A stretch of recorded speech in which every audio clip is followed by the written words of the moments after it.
Produk furniture atau apapun yang namanya barang itu diproses dari bahan mentah menjadi produk jadi.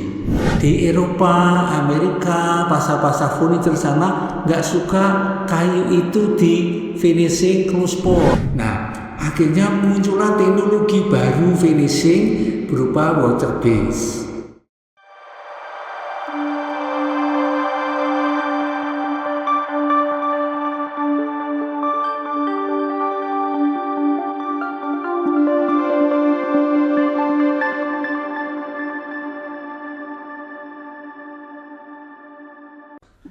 Halo Millennials, kembali lagi bersama kita ya di podcast Milan yang kedua, di season 2 masih bersama Pak Rus atau Cak Rus. Ya, gimana Pak Rus kabarnya? Sehat? Baik, sehat. Ya, luar biasa. Nah, Pak Rus, mungkin hari ini kita akan lanjut ngobrol tentang tema kita yang kemarin ya. Kalau kemarin kita membahas tentang sejarah dan mungkin membahas tentang perjalanan Pak Rus dari awal berkarir sampai sekarang. Mungkin kita hari ini akan lebih detail lagi, tapi mungkin ada satu topik yang cukup menarik untuk dibahas Pak Rus, yaitu topiknya adalah tentang finishing atau wood finish. Jadi dalam woodworking itu ternyata ada satu bagian yang dimana itu sangat penting, yaitu finishing atau wood finish, yang kemarin detailnya sempat kita bahas ya Pak Rus. Mungkin bisa diulangi sedikit Pak Rus tentang finishing, apa sih yang dimaksud dengan finishing dan seperti apa sih yang dimaksud juga dengan proses finishing.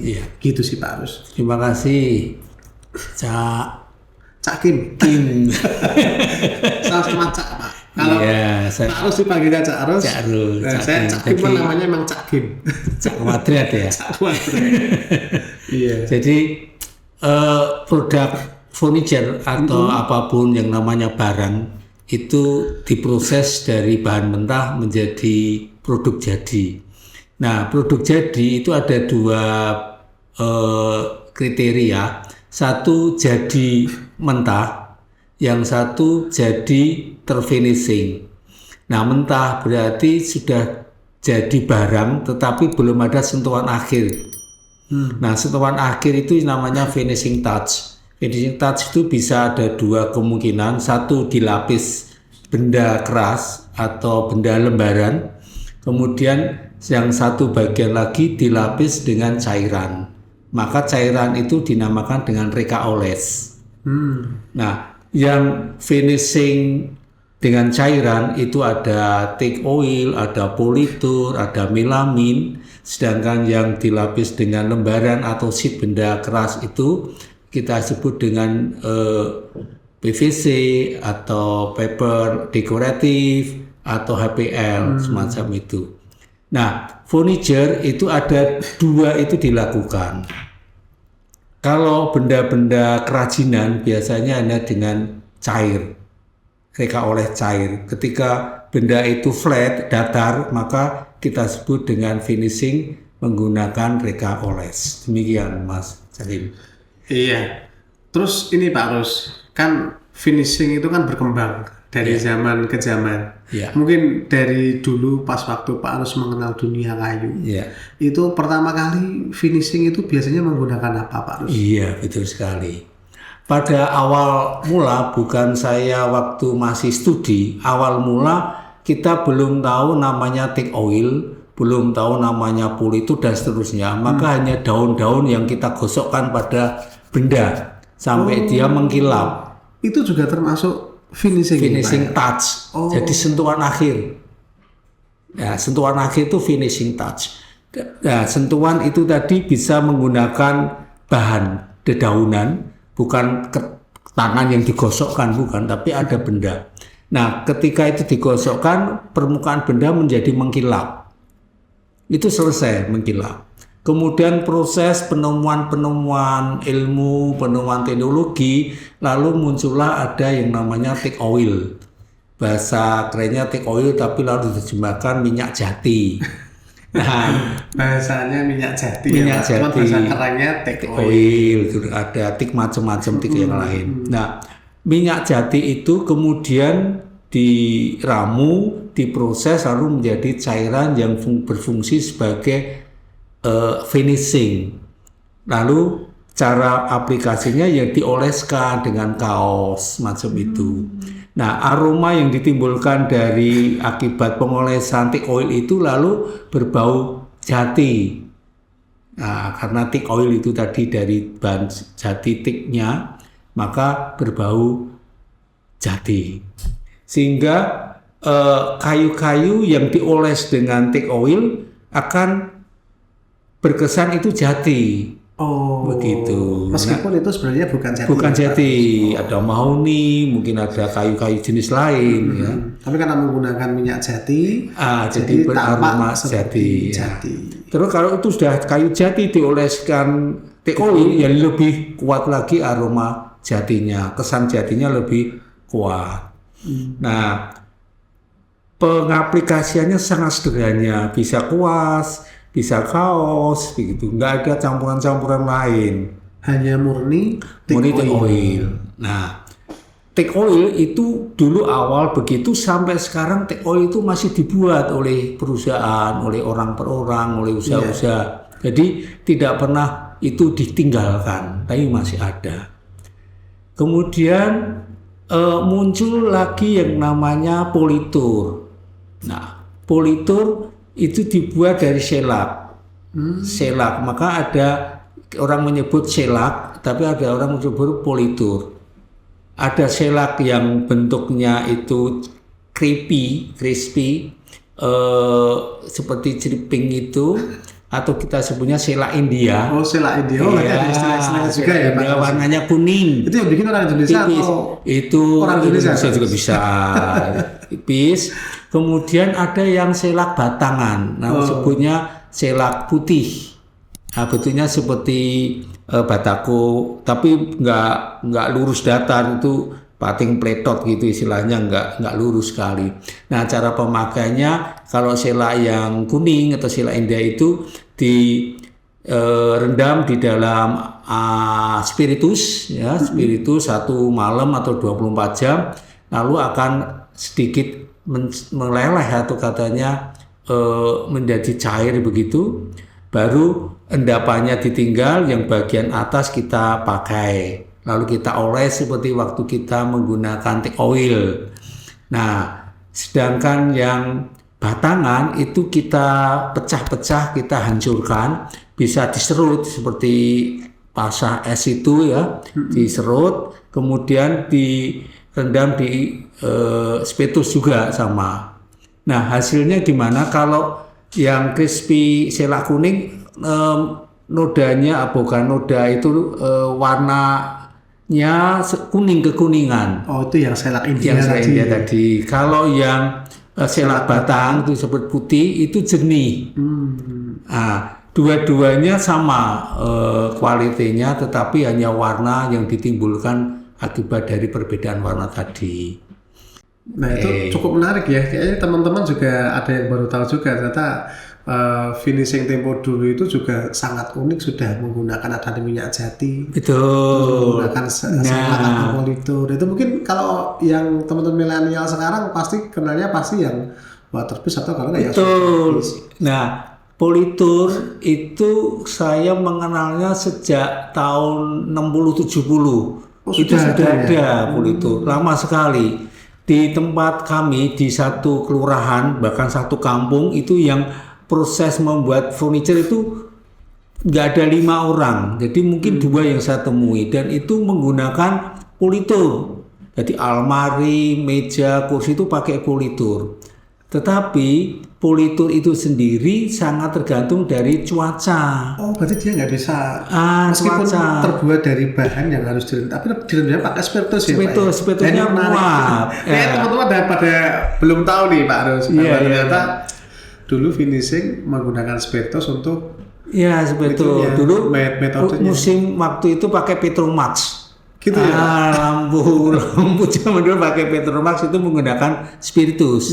Jadi spiritus sudah lama ada, tetapi harus ada panas atau sinar panas, penguapan lebih cepat sehingga itu cepat mengering, dan hasilnya yang take oil sama tipis sekali karena dia seperti cairan spiritus itu kan tidak kental ya, encer sekali. Encer banget. Maka dia tipis sekali. Kalau yang take oil itu 1 kali oles, 3 oles itu nggak membuat ketebalan, tapi peresapannya semakin meresap semakin awet bahan finishingnya tersebut. Kalau politur itu dia meresap juga tapi bisa menambah lebih tebal. Yang menambah tebal kenapa? Karena ada tadi selak. Selak itu dia tidak sama sekali larut hancur, tidak, tetapi dia menyatu dengan spiritus, lalu spiritusnya menguap, material base-nya itu yang solid content-nya itu yang tertinggal. Maka politur itu juga tidak sekali oles, tapi bisa 2, 3 kali, 4 kali oles sampai ketebalan tertentu. Dan yang take oil itu open pore, tidak bisa close pore.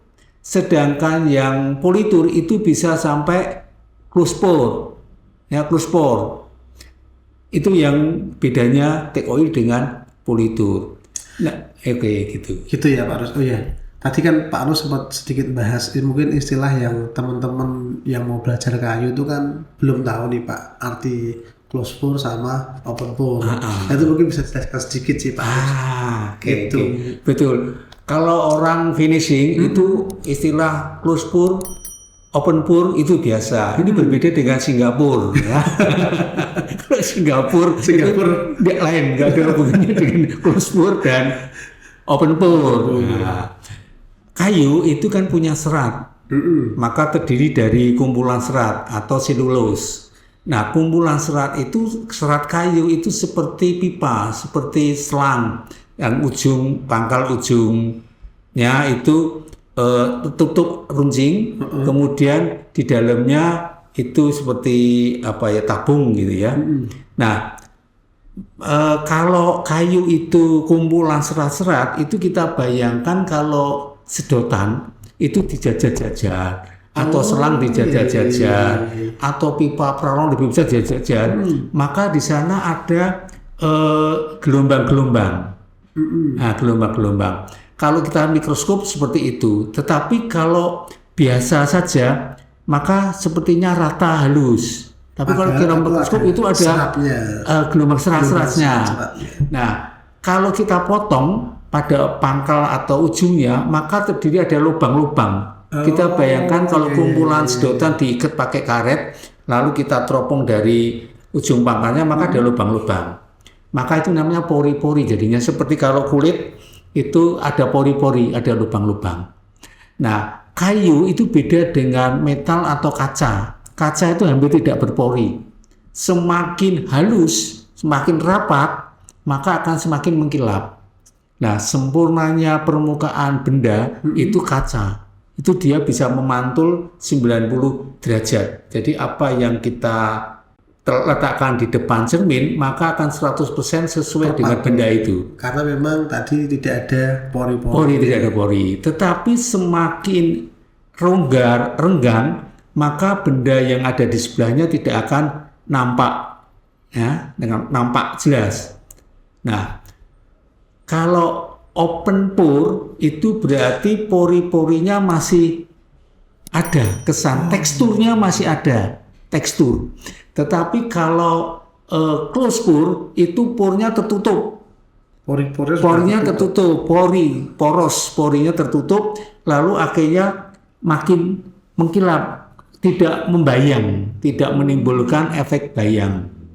Nah, finishing itu ada yang tujuannya menutup pori, lalu close pore, ada yang membiarkan pori itu terbuka.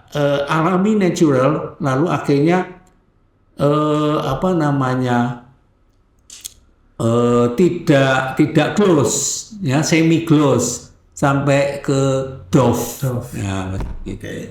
Oh, tadi itu ya teman-teman ya, pengertian close pore dan open pore, jadi terletak pada pori-porinya. Betul sekali. Kalau open pore berarti pori-porinya terbuka. Iya. Kalau close pore berarti baru tertutup. Itulah pokoknya ya Pak Arus ya. Nah, seperti itu tambah ya, lagi perkembangan orang itu ada yang senang dengan open pore, terbuka, ada senang dengan close pore.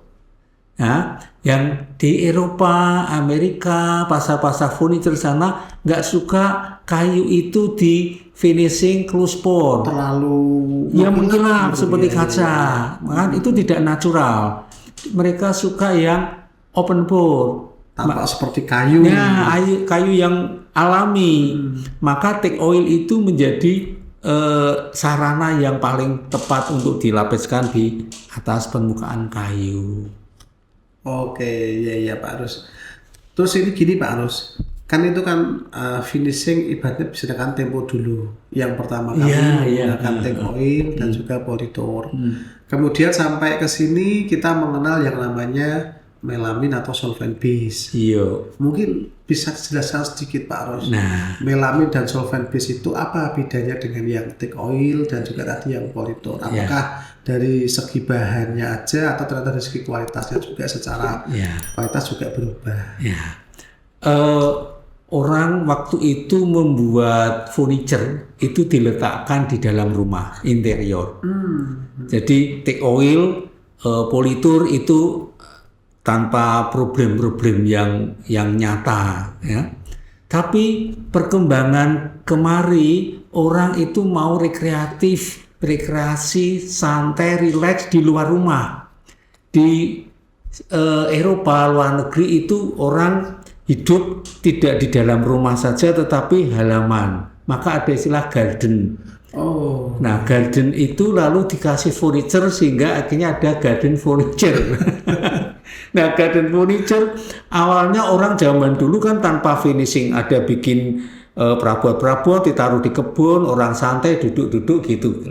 Nah, tetapi ternyata di kebun itu juga kayu itu terpapar matahari, air hujan, macam-macam, maka air itu perlu furniture itu perlu dilindungi dari air atau cuaca atau mungkin hama-hama. Nah, finishing teak oil sudah cukup untuk melindungi hama. Tapi lama-kelamaan finishing yang berbahan spiritus dan air cair itu tadi bisa tidak awet. Itu satu. Yang kedua, manusia itu ternyata pada waktu tertentu itu pengen kayu yang seperti kaca, dilapis halus, mengkilap. Gitu. Maka perkembangan teknologi muncullah ada melamin itu. Tetapi melamin itu ada bahan campuran bukan spiritus tapi thinner. Ada resin, orang membuat resin lalu dicampur dengan thinner. Kalau hanya resin dengan thinner itu belum jadi bahan yang siap pakai. Karena dia sangat kental gitu ya, viskositasnya masih tinggi. Ya, kemudian dicampurlah ada hardener namanya pengeras. Nah, dengan hardener itulah maka bisa mengeras, thinner itu menguap, lalu akhirnya dia pengerasannya sudah bagus, cure-nya bagus sekali. Nah, itu lalu berkembang lama sekali, trennya sangat tinggi untuk populer menjadi jenis finishing. Saya sendiri itu mempunyai furniture yang dilapis dengan finishing melamin, Mas Cakim. Nah, itu waktu kami pakai melamin, ternyata baunya sangat menyengat. Oh iya. Ya, almari saya itu almari pakaian beli saya waktu itu tidak mau politur itu tipis, nggak mau teak oil, pakainya melamin. Lalu pakai melamin itu 1 bulan almari saya buka nggak bisa dipakai karena masih bau sekali, menyengat sekali itu. Akhirnya itulah tren saat itu dengan konsekuensi bau-bau. Nah, kalau satu rumah itu misalkan melamin semua finishingnya, bisa dibayangkan itu pasti nggak nyaman. Oke, itu ya. Tapi masyarakat tidak peduli dengan itu. Orang tetap pakai yang mengkilap itu. Demikian itu perkembangan. Tetapi keuntungannya apa? Awet. Air nggak bisa resep, kuat, daya goresnya tinggi. Jadi artinya dia kegores-kegores itu cukup tinggi dibandingkan rentan seperti dibandingkan stick oil ataupun politur. Itu perkembangan yang lebih positif. Tapi alatnya nggak bisa pakai kaos aja, nggak bisa dengan kuas saja, harus dengan spray gun. Nah, itu sangat wajib ya Pak harus. Wajib. Karena apa? Supaya hasilnya betul-betul maksimal. Itu. Nah, thinner, hardener, lalu resin yang jadi melamik tidak cukup itu. Harus ada namanya sanding awal untuk menutup pori di awal. Jadi kelengkapannya nggak cuma katakanlah satu kaleng melamin, ada hardener, ada thinner, ada lagi satu wood filler, sanding sealer. Tambah ada wood filler juga. Jadi ada kelengkapan yang cukup banyak. Oh, berarti memang kalau tahapan finishing menggunakan solvent base itu memang tahapannya lebih banyak ya Pak harus. Materinya juga banyak. Materinya juga lebih banyak. Dan itu sepertinya nggak semua orang bisa mengaplikasikan itu ya Pak. Betul sekali. Harus punya keahlian khusus ya. Meskipun sudah ditulis aturannya, SOP-nya, tahapannya, tetapi itu perlu pengalaman yang cukup lama untuk seseorang bisa memfinishing dengan melamin. Ya karena sepertinya yang saya juga tahu itu Pak, kalau proses finishing menggunakan melamin itu kan ada 4 tahapan ya Pak Arus ya. Ya. Nanti kalau saya salah dikoreksi ya Pak Arus. Ya. Jadi kan yang pertama kayu masih utuh, kemudian kita tuh porinya itu dengan wood filler. Ya. Ya, setelah itu kemudian kita amplas. Terus kemudian lalu kita warnai pakai stain atau warna, mau ada warna jati dan sebagainya. Baru setelah itu nggak bisa langsung kita kasih melamin top coatnya, harus kita kasih sanding yang tadi Pak harus jelaskan. Sanding pun juga harus pakai spray. Oh iya betul. Mungkin kalau wood filler bisa pakai kuas, bisa pakai kaos, bisa. Atau mungkin yang warna juga bisa pakai kaos. Bisa. Cuman mulai sanding sealer harus menggunakan spray. Ya betul. Spray dan nanti setelah disanding kemudian ditimpa dengan top coat supaya menghasilkan finishing yang maksimal. Betul. Itu. Nah, cuma kadang-kadang kan permasalahan juga banyak tuh Pak Arus. Sama mungkin dengan yang take oil ataupun yang politur. Harus dengan cuaca yang bagus juga ya Pak Arus. Betul. Karena memang itu menggunakan proses penguapan juga. Itu benar nggak Pak Arus? Benar. Gini. Dari awal tadi kita pakai apa? Wood filler. Wood filler itu serbuk. Serbuk harus dipakai cair air, kemudian dioleskan sampai dia kering, dan itu seperti dembul. Oh, ibaratnya kalau orang teman-teman yang biasanya tuh dembul gitu aja. Dembul. Kalau bedak itu apa Pak namanya? Kalau di bedak itu dembul. Dembul bedak. Ada foundation. Foundation ya betul. Foundationnya kayu gitu ya. Iya, didasari dulu. Itu kalau mau yang close pour. Kalau open pour tanpa. Nggak perlu. Jadi ketika pakai close pour itu dibantu dengan dembul. Dembul mempercepat penutupan pori-pori. Tapi close pour itu kalau pakai wood fillernya harus betul-betul bersih bukan dihilangkan, tetapi sampai rata, jangan menutup serat. Oh gitu ya Pak. Permukaan jangan tertutup. Diamplas sampai akhirnya hanya tinggal di dalam pori, bukan di permukaan kayu. Iya. Kalau di permukaan kayu namanya bedak itu tadi, bedak adem itu dulu. Nah, kulitnya nggak kelihatan. Iya. Nah, kemudian setelah itu baru di wood filler, wood sanding sealer. Nah, dari sanding sealer itu menghemat top coat itu sebetulnya.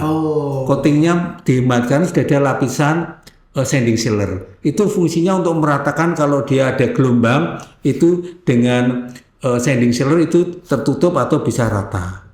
Dan menguji warna ya Pak ya? Benar. Ngomong warna itu ada 2 Mas tahapan. Diwarna dulu baru di sanding sealer atau di sanding sealer baru diwarna. Oh bisa 2 terbalik? 2 terbalik. Nah ini saya juga baru tahu nih Pak. Nah, Kalau sebelum sanding sealer itu ketika terus dia sampai warnanya betul-betul merata, kemudian ditutup dengan sanding sealer. Setelah sanding sealer itu diamplas, warnanya tidak belang, yang hilang sanding sealernya. Tetapi setelah sanding sealer baru diwarna, nanti kalau diamplas-amplas bisa belang-belang, hati-hati. Oke. Nah, tapi kalau kita misalnya di spray pewarnaan setelah sanding sealer itu tidak diamplas-amplas lagi, tapi hanya digosok aja pakai amplas sangat halus, kemudian baru ditutup dengan melamin tahap pertama untuk menutup si pewarnaan ini. Oh, gitu ya. Nah, baru seterusnya 1 lapis, 2 lapis, baru toko terakhir. Jadi toko terakhir itu hanya menghaluskan lapisan akhir. Nah, dengan kalau finishing menggunakan solvent base kan memang harus punya teknik dan harus orang yang sudah ahli ya Pak. Betul. Ya? Karena kan harus menggunakan spray gun itu kan nggak mudah ya Betul, Pak. betul sekali. Jadi nggak semua orang bisa menggunakan solvent base. Ya. Nah, mungkin kalau solvent base kan selain susah digunakan, terus kemudian tadi bahannya juga menimbulkan bau karena kan juga ada tinernya, ada resin dan semua kan bahan kimia ya Pak. Betul sekali ya. Itu kira-kira sampai hari itu masih dipakai enggak Pak? Atau mungkin ada inovasi lain yang ditawarkan yang mungkin selain finishing secara kimia menggunakan solvent base, yang dimana cara mengaplikasikannya masih ribet, ya menimbulkan bau, nggak ramah lingkungan, itu sih Pak. Apa sekarang ada inovasi yang lain selain solvent base itu Pak? Sebelum sampai ke solvent base, Mas. Sebelum sampai ke water base atau solvent base saya jelaskan dulu. Yeah. Jadi tadi perlu bahan banyak, perlu tahapan banyak, dan perlu ruangan yang cukup syarat. Jadi ruangan itu mestinya bersih, ya nggak ada debu. Kemudian ada pencerahan sinar. Kalau itu misalnya dalam ruang kan harus cukup sinar dan tidak ada debu, berarti di dalam ruang. Tetapi ada orang memfinishing melamine di luar ruang. Wah, di luar ruang bisa, karena dia nggak punya ruang khusus, asal spray itu. Tetangganya komplain ya Pak. Pertama tetangga komplain, lalu kedua permukaannya nggak tahu kalau ada debu-debu juga. Oh iya, karena nanti ada binatang lalat masuk klub, susah, kotor. Jadi nggak aman, nggak nyaman kalau di luar ruang. Lalu kena angin, spraynya maunya ke kayu, kena tertiup angin, malah nggak ke kayunya, jadi kabur semua. Iya. Nah, itu perlu ruang. Lalu karena spray gun itu perlu angin, maka harus ada kompresor. Oh iya. Harus beli kompresor. Jadi ribet ya, ribet. Tapi kalau orangnya juga nggak ahli, nggak tekun, terampil, walaupun sudah ada ruang bagus, alat spraynya harus ada 90 derajat nyemprotnya, tidak miring.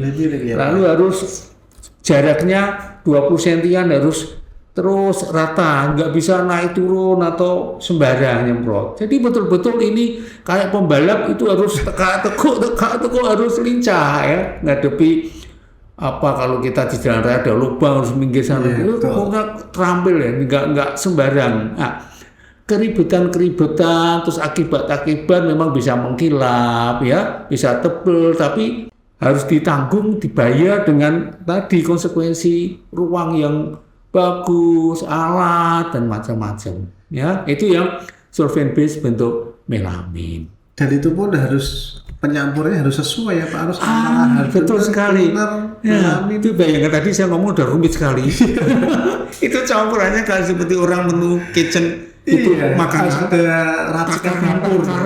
takaran. Kalau itu meleset dikit, jadinya nggak sesuai dengan harapan. Misalnya vikositas ya, itu kekentalan cuman pakai jari, ini kental belum, lalu pakai tuang-tuang, itu kan dukun yang jadinya. Kita nggak bisa main perdukunan di alat finishing atau memfinishing. Ada namanya viskositas, itu viscosity, itu diukur bentuk. Ada alat. Lalu ada for cup itu ya, din for cup. Lalu kita bisa ukur kira-kira berapa keencerannya berapa detik itu ada. Nah, ketika sudah terukur beres sebagai bahan. Tapi kembali lagi si human error-nya itu diperkecil ya karena manusianya belum alat ruangannya. Demikian kalau kita mau pakai melamin. Ya, dan juga bahannya ya Pak Arus ya. Karena bahan itu menentukan juga teman-teman dapat melamin tapi mereknya sembarangan itu juga susah juga diaplikasikan ya Pak Arus. Betul sekali. Jadi ada barang, ada harga, ada produsen, ada kualitas. Betul. Jadi maka nggak mudah. Akhirnya perlu pengalaman. Nggak cuma jam terbang aplikasi sebagai teknisi, tetapi pengalaman ada salah pilih, lalu yang harga mahal belum tentu baik, macam itu. Oh ya. Nah, mungkin sekarang ini kira-kira kan sebanyak yang mulai beralih nih Pak Arus ya. Nanti tak sebutkan waktu saya tanya ke Pak Arus ya. Ada inovasi baru ya di mana memfinishing furniture sekarang bisa berbahan dasar air. Atau water base. Ya, ini apa sih Pak Arus perbedaannya menggunakan solvent base dan juga menggunakan water base? Jelas pasti secara bau pasti kalau water base lebih aman, lebih ramah lingkungan. Tapi apa sih Pak Arus selain itu perbedaannya antara solvent base dan water base? Jadi water base itu namanya bahan finishing bahan pelarut air dan dasar air dicampur dengan air, sedangkan solvent base itu pakai thinner. Tidak hanya thinner, ada tadi saya katakan ada hardener, ya, lalu ada campuran-campuran bermacam-macam, prosesnya bertahap-tahap. Nah, kalau namanya water base hampir sama seperti cara mengaplikasikan politur sama take oil ya tadi. Cukup tidak pakai campuran macam-macam. Dari water base, water base jadi berbasis air tadi, campurannya dengan air, campur-campur, lalu kita pakai kuas, lalu pakai kaos, kita belinya juga mungkin tidak terlalu mahal, praktis, tapi pakai spray juga bisa Mas. Bisa juga pakai spray, tapi bisa pakai juga kaos atau kuas. Lebih fleksibel. Dan yang kedua itu tidak berbau seperti menyengat ada formaldehyde di thinner maupun di melamine. Ini aman.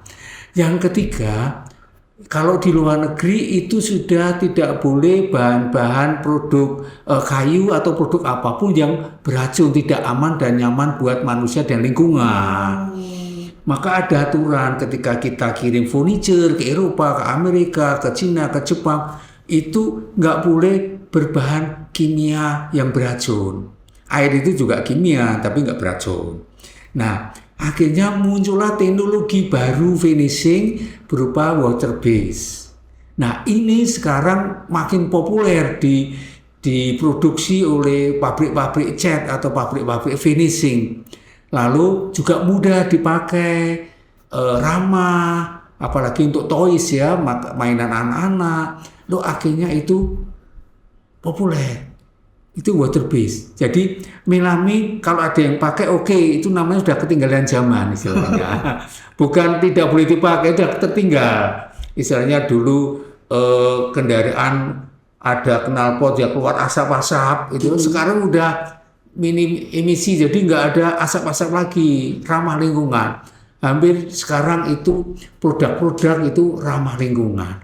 Nah, yang disetujui secara undang-undang lingkungan itu yang water based finishing ini makin naik daun. Oh gitu ya, artinya itu semakin banyak digemari dan diminati oleh para betul sekali, Pak ya. Dan ya perkembangan finishing yang dimana kalau tadi pakai melamine tuh nggak semua orang bisa melakukan, tapi pakai water base, pakai yang berdasar air, ibu-ibu rumah tangga pun bisa. Teknisnya mudah sekali. Tapi diajari ya Pak ya? Ya diajari, kalau nggak lali diminum susah. Water base diminum dulu Pak. Oke, terima kasih. Ini bukan water base, water mineral. Ya, mineral water. Biar kita bisa lanjut. Oke Pak Arus. mengenal waterbease ya. Pengrajin sekarang kan sudah sangat, ibaratnya kalau kita jalan ke Jepara ataupun ke industri mebel, itu ada yang masih menggunakan melamin, ada yang masih menggunakan ada yang Pak Ros bilang take oil. Jadi ternyata semua ini semua adalah pilihan ya Pak Ros ya, atau tergantung dari permintaan sebenarnya Pak. Gini Mas, kalau kita menggunakan take oil, menggunakan politur, water base, itu benda-benda yang dibuat itu tingkat kelenturannya lebih tinggi. Oh begitu Pak. Ya, flexibility, fleksibel, lentur, luwes. Artinya benda itu kalau mengalami kembang susut pun itu take oil, politur, dan water base itu lebih adaptable, menyesuaikannya tinggi. Tetapi kalau melamin, bayangkan kaca ditekuk sedikit kan dia patah, pecah. Betul. Crackingnya itu lebih mudah. Nah, melamin itu mudah pecah. Karena dia tebal ya, seperti lapisan kaca. Ada dagingnya ya Pak. Iya betul, ada lapisan film ya, film lebih keras. Tapi kalau yang tiga saya sebutkan itu take oil, politur, dan water base itu lebih lentur. Dan secara cost, setelah misalkan mau ngejar target itu juga itu lebih cepat pakai ya water base. Betul, memang sama-sama perlu waktu, tetapi masing-masing itu ada keuntungannya yang lebih. Lalu yang kedua, benda-benda yang untuk tekuk-tekuk tadi ya, itu pemakai take oil gampang, pakai kuas gampang, pakai politur itu lebih mudah, tapi itu lebih take oil lebih disarankan. Kalau politur agak sulit juga. Lalu kalau pakai water base itu lebih luas juga, itu lebih lengkung-lengkung, bagus. Masih oke ya. Maka pengrajin, istilah pengrajin bukannya furniture, pengrajin handcraft itu pemakai water base lebih dianjurkan. Dan lebih banyak ya Pak Arus ya. Karena secara cost dan sebagainya. Ya, dan luas cepat pengencerannya, nggak perlu diaduk-aduk terus gitu ya.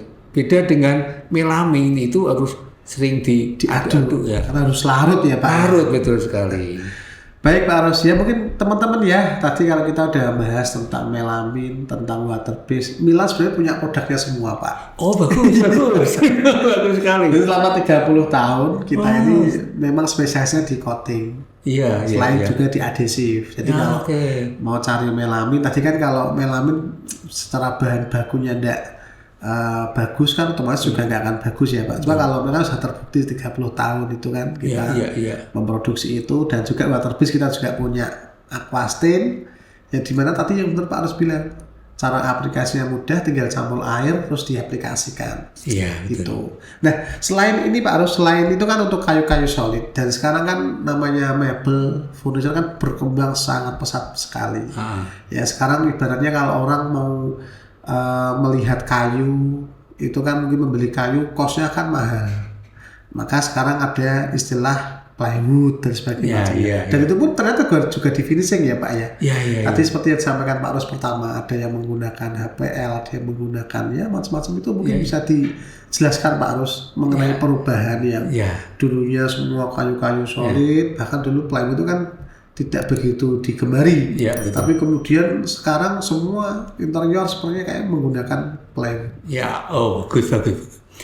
Jadi sejak nenek moyang kita mungkin itu ke belakang ya, itu belum ada pabrik banyak, maka orang menggunakan alam. Pohon tebang, lalu pakai meja, dia gergaji waktu nggak punya gergaji, jadi nggak tahu pakainya apa ya. Terus akhirnya muncullah teknologi. Akhirnya kayu itu bisa dipakai untuk bangunan ya, waktu itu bangunan dulu. Lalu pakai untuk furniture. Nah, furniturnya itu pasti tebel-tebel ya. Nggak bisa tipis-tipis, tebal, tapi semua alam kayu. Dan kayu ternyata sampai terus berkembang, macam-macam kayu bisa dipakai. Macam-macam kayu bisa pakai. Semua kayu ya Pak Arus ya, mau dari pohon, dari yang pasti bukan kayu buah waktu itu ya, kayu hutan ya pakai. Lalu akhirnya kayu itu punya macam-macam warnanya macam-macam, diameter lebarnya juga macam-macam. Orang suka pakai kayu, bukan karena suka, adanya kayu, man. Jadi adanya kayu, kita pakainya kayu. Di rumah saya juga ada kayu buat almari yang dibuat oleh tukang kayu kampung setempat, itu lebarnya 60 cm tanpa sambungan. Pintu tidak disambung, dinding-dinding tidak disambung.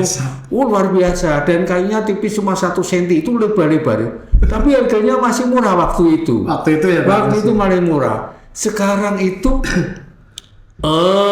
daun meja yang pakai dari kayu terbesi, kayu munggur itu ya, kayu yang tebal itu sekarang harganya mahal. Kayu jati selebar ini 120 cm ada, tapi harganya pasti jutaan ya, bisa puluhan juta kali mungkin ya.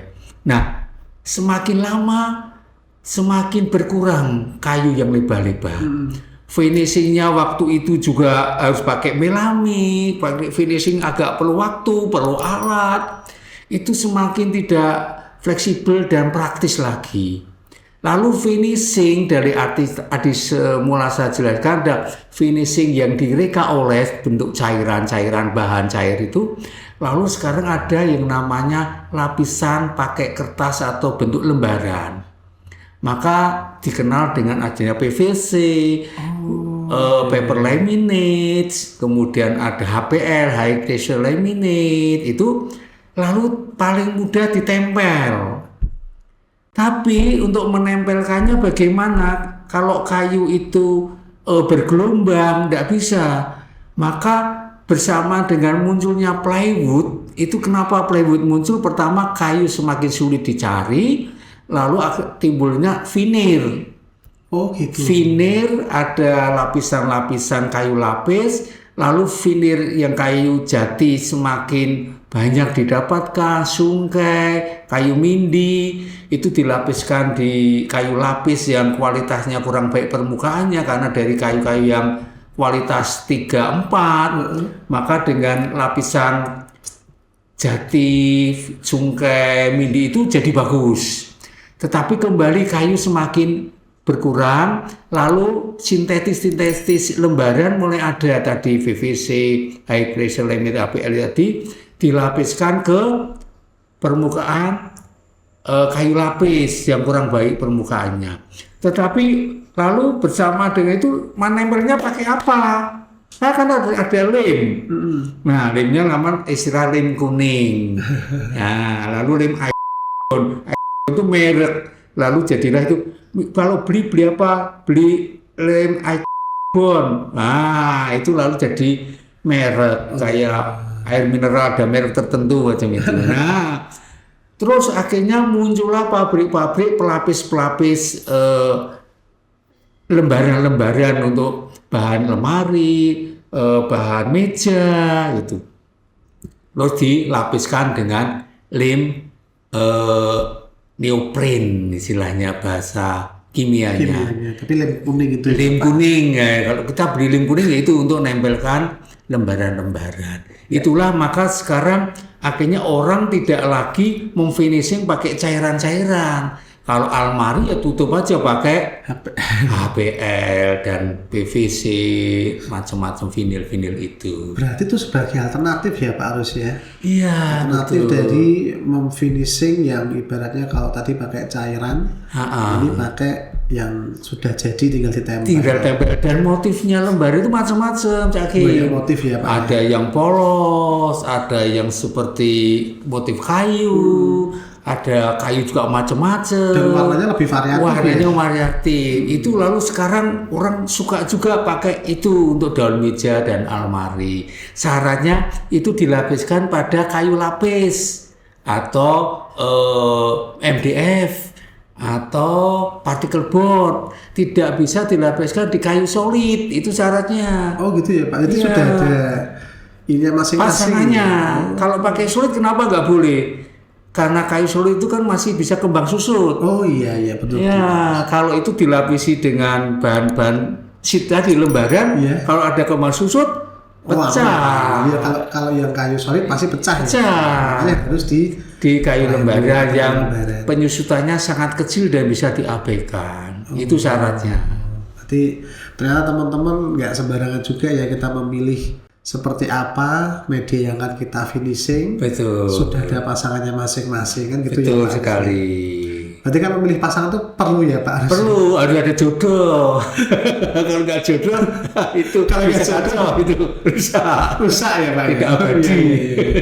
Ya nanti ngobrol sedikit tentang lem. Ternyata di HPL pun Milan juga mengeluarkan lem yang water based Pak. Pak Arus. Betul. Jadi Milan punya lem untuk teman-teman yang bermain di interior, itu lem kita tuh water based.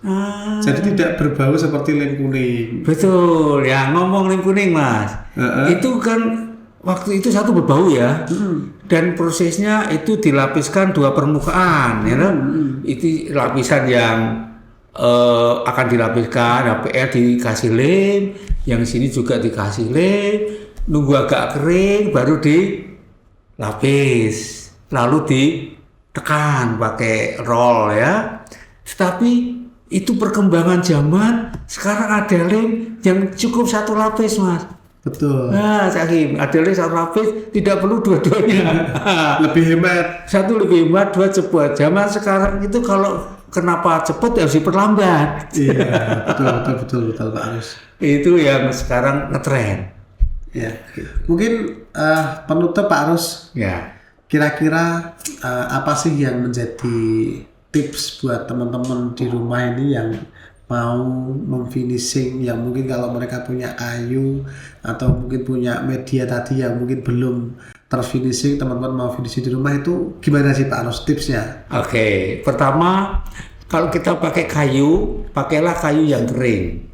Harus kering ya Pak Arus? Kering. Nah, teman-teman harus kayu yang kering ya? Kering itu bukan kering sentuh, tetapi kering yang diukur dengan alat namanya MC meter. Kalau disentuh saja seperti batuk, panas dingin nggak bisa. Nggak bisa ya Pak ya?